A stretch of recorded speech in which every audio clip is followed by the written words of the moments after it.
Hi, my name is Leslie Bryan, and I will be sharing my spiritual integration assignment.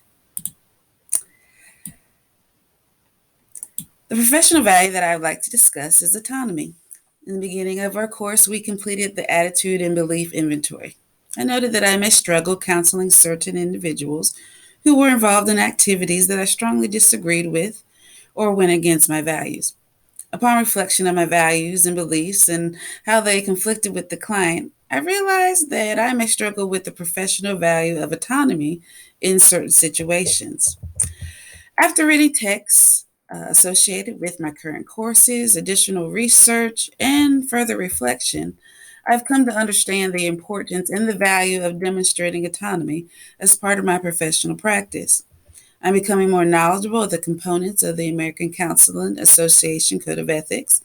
In Section A4B, it states that as a professional counselor, we're to be aware of our own values and that we're to avoid imposing our own values, attitudes, beliefs, and behaviors onto our clients. This next part of Section A4B is where I felt the internal struggle. It states that counselors are to respect the diversity of clients, especially when the counselor's values are inconsistent with the client's goals or are discriminatory in nature. Discriminatory. I've held myself up as some sort of social justice advocate. And can I really be just if I am against allowing certain clients making their own decisions about their life? And on the other hand, I'm okay with others making their own decisions as long as I feel they are making the right decision. This in itself is a discriminatory practice where I'm not giving the same respect and freedom towards all of my clients. So I can't proclaim I stand for justice on one hand and then ignore the professional value of autonomy on the other hand. The two cannot coincide. The respect that I show towards all my clients allows them to choose their own direction and be in control of their lives. So, abiding by the professional value of autonomy, I am empowering my client to be independent and exhibit self determination.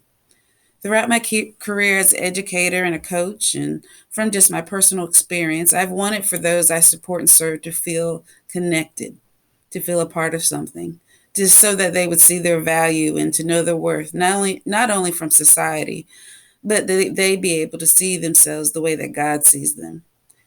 Daniel stated that to foster someone or something is to come alongside to work for their benefit. And this is the essence of counseling.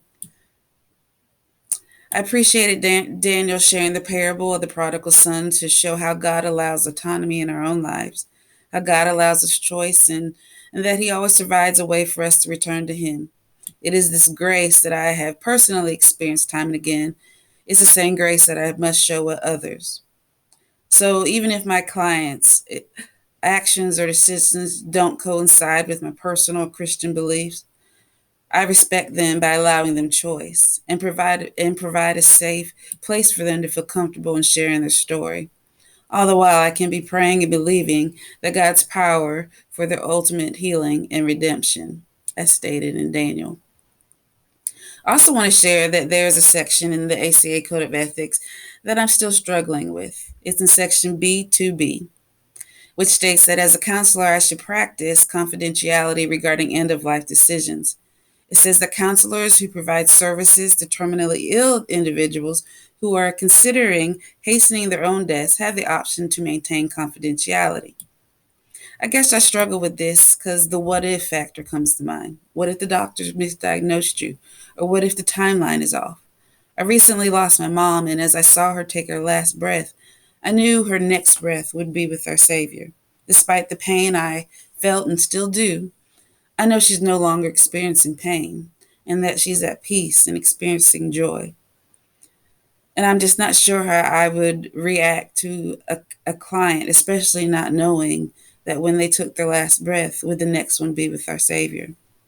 I know that I am to respect their choices, but I'm struggling to wrap my mind around how to support what that support is going to look like and um, what would our counseling goals even be. I do know that Section B2B concludes that depending on applicable laws and the specific circumstances of the situation, that I am to seek consultation or supervision from appropriate professional and legal parties, which I would definitely do.